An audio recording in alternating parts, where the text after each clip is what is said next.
Good afternoon, YouTube. Welcome back to Phatkat Collections. Got another RGMT watch unboxing today, and I'm doing this in a little bit different format today. Of course, this is my up-close and personal videos of every watch that I receive. I will do a double review back-to-back days on the weekends, one with the standard format and another up-close and personal. Again, the links to both of these videos will be in the description of each video.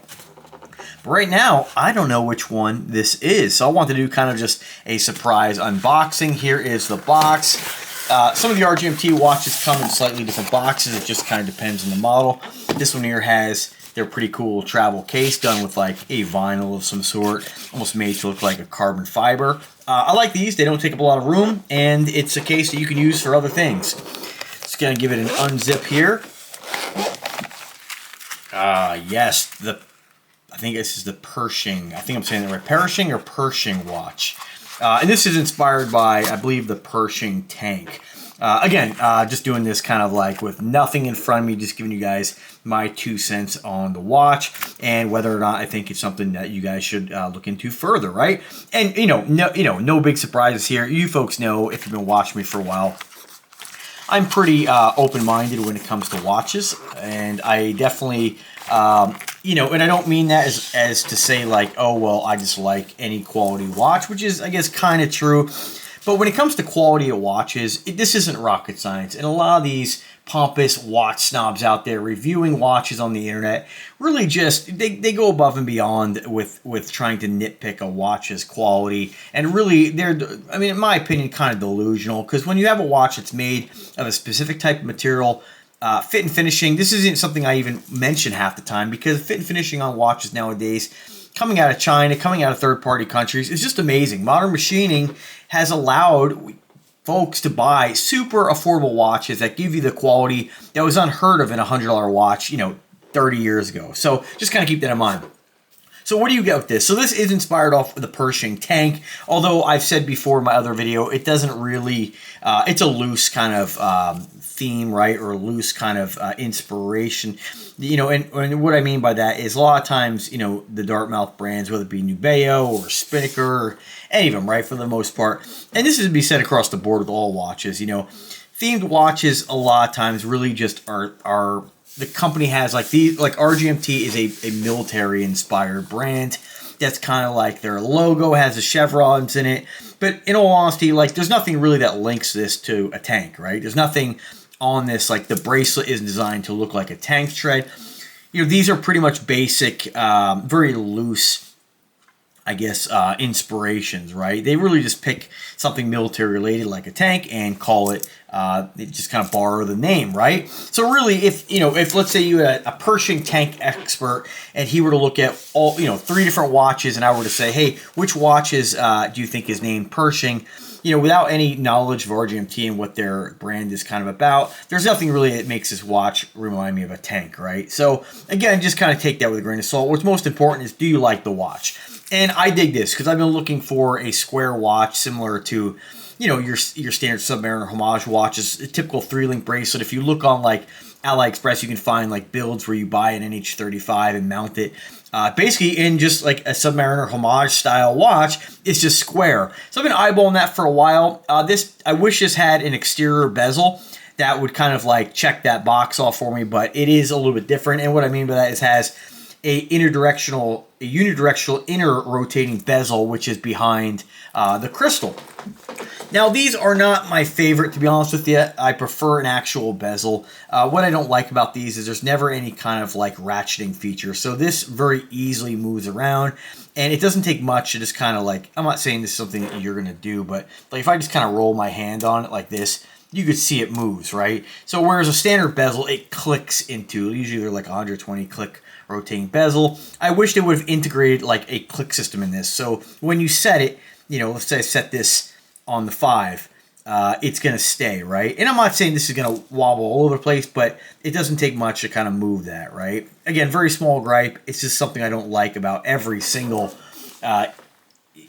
internal bezel that I've ever seen. But it is innovative. It is still pretty cool. That's just a very small pet peeve. We have a couple screws in the face of the watch around what would be considered the bezel.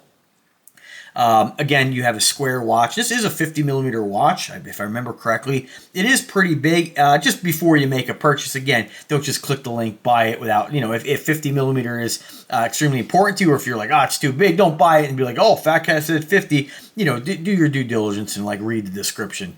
I don't want to say research because people on the internet always are like, I did my research. It's like, dude, you checked a few web pages. That's not research. Just, look at the web page and make sure that specifications fit what you want. But, as far as the check boxes, this one has the TMI, TMI NH35 movement. We do have a non-screw down crown, but we do have, I think it was, 130 ATMs of water resistance. Exhibition window on the back with a screw-on case back. You see RGMT decorates their rotor on that, and it's a little hard to see in the video, but it's not just black. There is sort of a frosted section, which has sort of a big, the actual logo itself in the middle, and then the branding RGMT. A couple side shots here. You have the branding on the side, the RGMT logo, and they didn't do it on the actual bezel rotating knob. We have kind of a textured face. It almost looks like there is a texture. I'm not sure what you would actually call that, but it's kind of almost looks like dirt, right? Just kind of a, gosh, I'm not sure how to even describe that. It almost looks like skin zoomed in, really, but that's kind of a gross way of saying it. But there is a texture on there. It's kind of, it has sort of like an earthy, dirt-like, kind of earthy. God, I'm totally butchering this, but you get what I'm saying here. You'll be able to see it by the pictures. 3-link bracelet. We have a all 316 stainless steel. Again, that NH35 movement. This does, I believe, have a sapphire crystal on it. Lume on this, I would say, is not the best, but this is kind of a good gauge. When I did this to my Nubeo the other day, the Illuminaut, you could totally see it, whereas this, it's pretty weak. But again, I'm not listing all the specifications on this. Just most important thing is, do you like it? Number 2, what is it made out of? You have 316 stainless steel, nice dual push button deploying clasp, nice milled clasp, sapphire crystal, screw-on case back, decent water resistance. I mean, all these watches that they make, they're all exceptional quality. I mean, they really are. You don't really need anything more than this in a watch. Again, that is subjective. If you want to put a watch under macro lens and know that maybe the finishing is a little finer on certain points, and go buy a luxury branded watch. But even then, a lot's been coming out about those. Not saying luxury brands are bad, but I'm just saying like they're not that much better than just affordable brands like this. I think price point right now on this is about $300. I think there's a 20% off coupon. Again, by the time you watch the video, that may be gone. But beautiful watch, absolutely love it. Totally dig when companies make you kind of get away from their. And again, I don't mean that to say like don't make round watches, but I do like square watches, and I have been eyeballing again one of those kind of NH35 builds. There it is on my 7-inch wrist. Normally I'll give you my weight and stuff, but for the purpose of this video, if you want to see what it looks like on the actual person, check out the other video. Link is always in the description. But it's a great looking piece, very very masculine, very rigid, and I think it's a really nice addition to my collection. When I think of the 500 watches I have, I really don't have anything that looks exactly like this. It's simple, it's clean, it's well made, and it's really, if you're in the market for a square watch, I definitely give this a look. That's it, folks. Thanks for watching. I appreciate you taking time to watch the video. Try to make this a little bit shorter to kind of get to the point of the video and just kind of give you guys the most important specs. But if you're a Dartmouth brand fan and you like Nubeo, Spinnaker, then give RGMT a look. I think you'll be pleasantly surprised. Thanks for watching, folks. Have a great day. Subscribe to the channel.